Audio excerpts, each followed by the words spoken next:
In a significant move, China recently announced sanctions against 10 prominent U.S. military-related companies.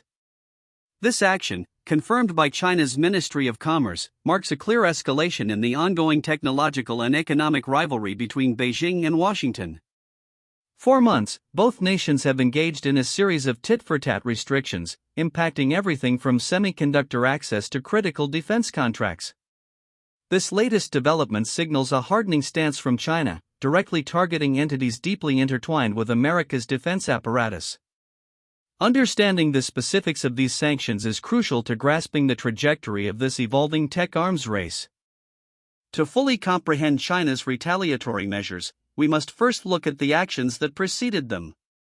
The U.S., citing national security concerns, has increasingly moved to restrict Chinese tech firms from participating in its defense ecosystem. A notable example came from the Pentagon's decision to ban leading Chinese technology companies like Huawei and ZTE from federal defense contracts. The rationale, as articulated by U.S. officials, centers on the potential for espionage and vulnerabilities in supply chains that could compromise sensitive military data and systems. This preemptive exclusion laid the groundwork for Beijing's counter-response, reshaping the landscape of global defense procurement. This pattern of tit-for-tat sanctions is not new in U.S.-China relations. Over the past several years, we've witnessed an accelerating cycle where each action by one superpower is met with a corresponding reaction from the other. Experts like Dr. Elizabeth Economy, a senior fellow at the Hoover Institution, describe this as a downward spiral of mistrust and economic decoupling. Whether it's tariffs on goods, restrictions on technology exports, or bans on specific companies, each step further entrenches the economic and strategic divisions. Beijing's latest move fits squarely within this established retaliatory framework, reflecting a calibrated response to perceived U.S. aggressions. Crucially, what do these Chinese sanctions actually restrict? According to the Ministry of Commerce, the measures target companies involved in arms sales to Taiwan and those deemed to have undermined China's sovereignty and security interests. The sanctions primarily involve a ban on business activities with China, prohibiting transactions and investments within mainland China. They also include prohibitions on senior executives and board members of the targeted companies from entering China. This means a direct cutting off of market access and potential supply chain interactions, even if indirect, that these companies might have had with the Chinese economy. The financial implications of these sanctions could be multifaceted. While many of the targeted U.S. defense firms do not have significant direct sales to China for military hardware, the wider scope of business activities and investments could impact civilian subsidiaries or dual-use technologies. For instance, a company might sell commercial aircraft parts or provide cybersecurity services to non-military clients in China. The sanctions could also complicate global supply chains, forcing companies to re-evaluate where they source components or conduct research and development. The ban on executive travel further isolates these firms from potential engagement with the Chinese market, regardless of their primary defense focus. Among the most prominent names on China's list is Lockheed Martin. A global leader in aerospace, defense, security, and advanced technologies, Lockheed Martin is known for producing fighter jets like the F-35, missile defense systems, and a range of other advanced weaponry. While Lockheed Martin generally does not sell military equipment directly to China, the company has had a presence in other sectors, such as providing air traffic control systems. The sanctions aim to sever any remaining commercial ties and to send a clear message regarding its role in U.S. defense strategy and perceived involvement in Taiwan's defense capabilities. Another significant target is Raytheon Technologies, a major American aerospace and defense conglomerate. Raytheon is a key supplier of advanced missiles, precision-guided weapons, and integrated air defense systems, many of which are part of U.S. arms packages to Taiwan. Similar to Lockheed Martin, Raytheon's direct military business with China is minimal. However, its commercial aerospace divisions, such as Collins Aerospace, which produces avionics and aircraft components, could face indirect impacts. This suggests China's strategy isn't solely about direct military sales, but about leveraging its economic weight across the entire corporate structure of defense contractors. Boeing Defense, Space and Security, a division of the aerospace giant Boeing, also made China's sanctions list. While Boeing is famous for its commercial aircraft, its defense arm produces bombers, fighters, military helicopters, satellites, and missile systems. Boeing's commercial division has a substantial presence in China, selling numerous aircraft to Chinese airlines. The inclusion of its defense unit in sanctions, while not directly impacting commercial sales initially, serves as a powerful warning. It blurs the lines between commercial and military operations and signifies China's willingness to use economic pressure to influence broader corporate behavior, even if it risks broader economic ties. Beyond these industry titans, the sanctions also hit several other key players. These include General Dynamics, known for tanks and combat vehicles, Northrop Grumman, a major producer of advanced aircraft and stealth technology, and BAE Systems, U.S. Operations, a multinational defense, security, and aerospace company. Others like L3Harris Technologies, Viasat, and other smaller entities involved in various specialized defense components and services were also named. This broad sweep indicates China's intent to target a comprehensive cross-section of the U.S. defense industrial base, rather than just a few symbolic names, suggesting a more strategic approach to its retaliatory measures. What do these sanctions signal for the future of defense procurement? For the U.S., it reinforces the need to diversify supply chains away from China, even for non-military components. It also emphasizes greater domestic production and alliances with trusted partners. For China, it shows a willingness to use economic tools to deter foreign military support for Taiwan and to push for greater self-reliance in its own defense industry.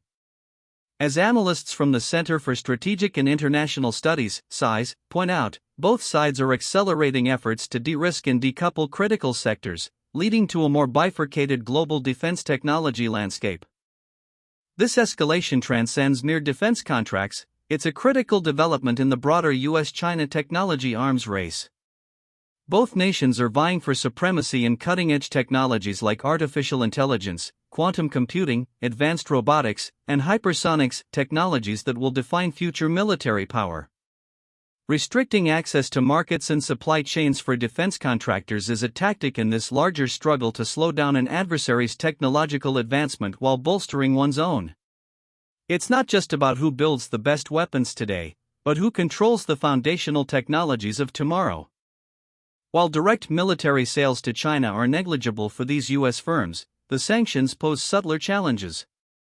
Many defense contractors have diverse portfolios, including civilian aerospace components or IT services that might involve operations in or with China. For example, a company producing navigation systems for military aircraft might also have a commercial division that sells similar technology to non-military clients in China. The broad language of China's sanctions could complicate these dual-use technology flows, forcing a strategic reassessment by these companies. They will need to ensure strict compliance, potentially restructuring aspects of their international business. China's actions are not merely reactive, they serve several strategic goals.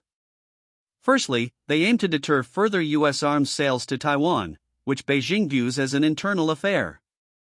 Secondly, by targeting specific firms, China sends a clear signal that there are economic consequences for companies perceived as aiding U.S. defense policy against China. Thirdly, it is part of a long-term strategy to accelerate its own indigenous defense industry and reduce reliance on foreign technology. As a report by the Stockholm International Peace Research Institute, SIPRI, notes, China is increasingly prioritizing self-sufficiency in critical military and dual-use technologies. The Taiwan question remains central to this escalation.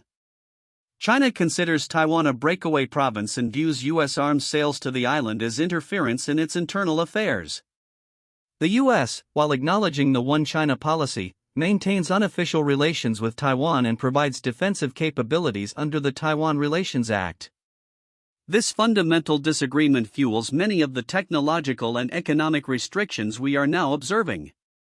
Beijing's sanctions are a direct warning to companies involved in what it perceives as support for Taiwanese independence, aiming to raise the economic cost of such engagement for U.S. defense contractors. This series of sanctions and countersanctions pushes the global economy further towards decoupling. Decoupling, in this context, refers to the deliberate reduction of economic interdependence between the U.S. and China, particularly in strategically vital sectors like defense and high technology. While a complete decoupling is impractical given the interconnectedness of global markets, targeted restrictions aim to create parallel ecosystems. For instance, defense companies might increasingly rely on non-Chinese suppliers, and China will push its domestic alternatives. This shift has significant implications for global trade, innovation, and economic efficiency, potentially leading to higher costs and slower technological progress in the long run. The implications extend beyond just the US and China. Allies of both nations are closely watching these developments. Countries in Europe, for example, which often collaborate with US defense firms, might face increased pressure to choose sides or navigate complex compliance landscapes. The sanctions also send a chill through global businesses, prompting them to re-evaluate their exposure to geopolitical risks.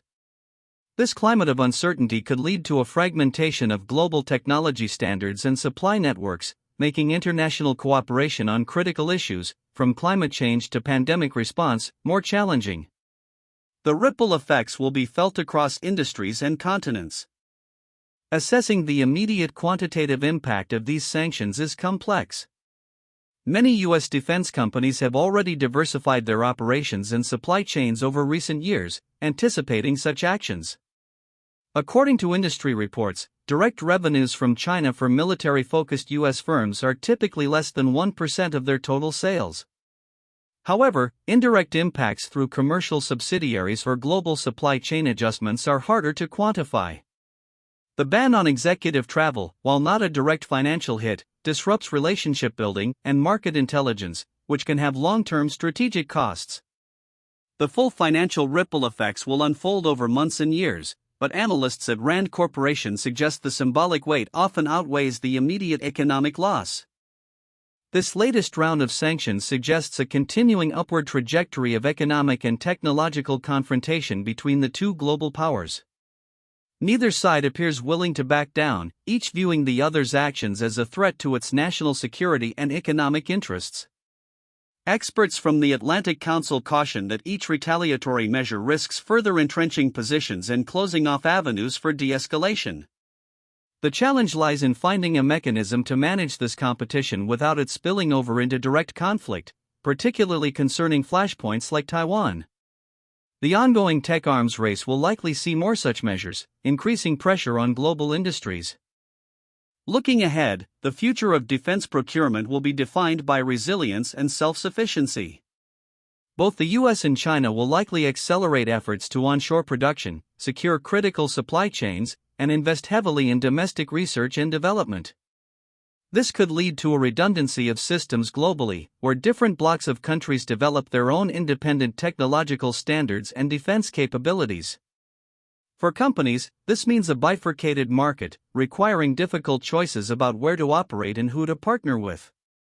The era of truly globalized defense supply chains appears to be waning, replaced by a more fragmented and politicized landscape. As China continues to assert its geopolitical influence and the US seeks to maintain its technological edge, the sanctions levied on these 10 American defense companies are more than just a headline. They are a tangible manifestation of a profound strategic competition. They restrict specific companies, yes, but more importantly, they signal a deepening divide in global technology and defense.